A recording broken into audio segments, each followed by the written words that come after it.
Doctor, you hit on the third leading cause of death in the United States, and I'm sure most of us could figure it's either heart-related or cancer or diabetes, things like that. Can you clue us into what that is and why? Yeah, okay, and thank you for asking that, because this is the 10,000-pound gorilla in the room that nobody's talking about. The third leading cause of death, as published in the Journal of the American Medical Association, is MD-directed treatments. This means you go to a medical doctor, an MD. He gives you a treatment and you die from it. According to the United States Department of Health and Human Services, 15,000 Medicare patients a month are killed by MD treatment, and nobody goes to jail. A handful of terrorists fly 2 planes into the Twin Towers. 3,500 people die and we go to war. But 15,000 people a month are killed by medical doctor treatments, and we don't bat an eyelash. This is because we have been, I don't want to say brainwashed, that's not the correct term, but we have been, for the last 100 years, kind of led into this false belief. You know, I think it was Marcus Welby that started it, that the medical doctor is king and knows everything about everything.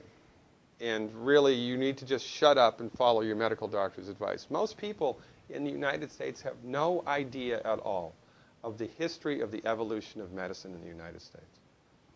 In the early 1900s, it was a relatively level playing field between the chiropractors, the osteopaths, the homeopaths, and the MDs.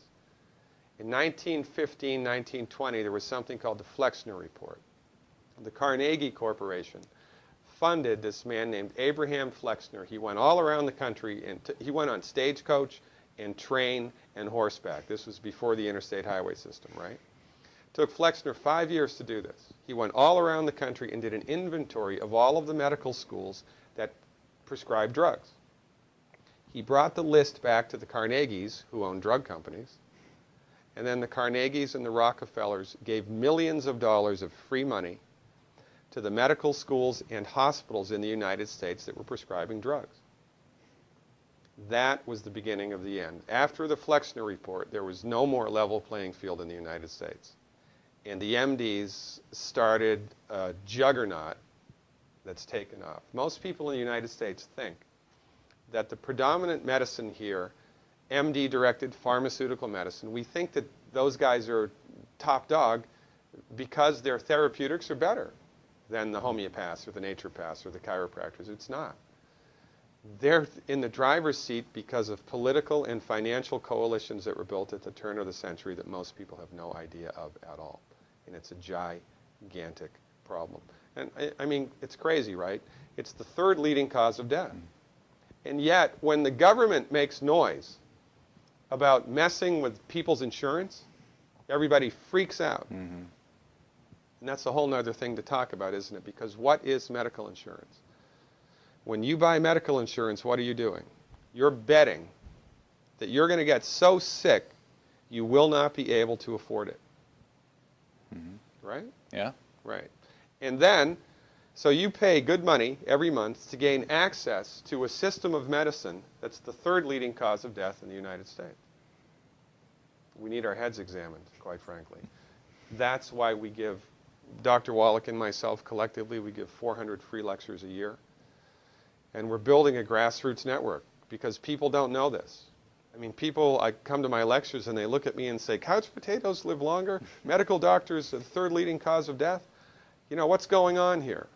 We're like the people, you know, in Galileo's time saying, hey, everybody, you know, it's the sun that's at the center of the solar system, not the Earth.